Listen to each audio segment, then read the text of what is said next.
Pessoal, olá família boa, olá comunidade Antigos Guerrilheiros. Meu nome é Adelino Gelson, eu fazer-lhe um grande convite.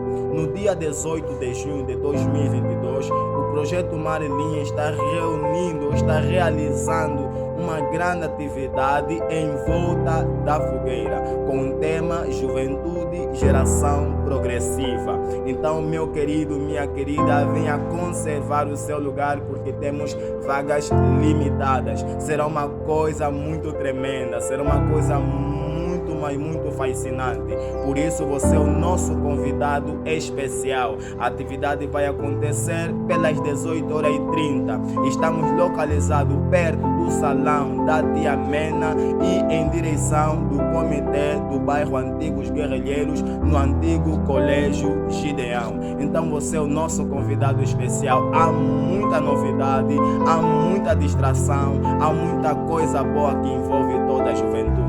Você é nosso convidado, não falta nessa grande atividade. Deus abençoe grandemente. Até mais.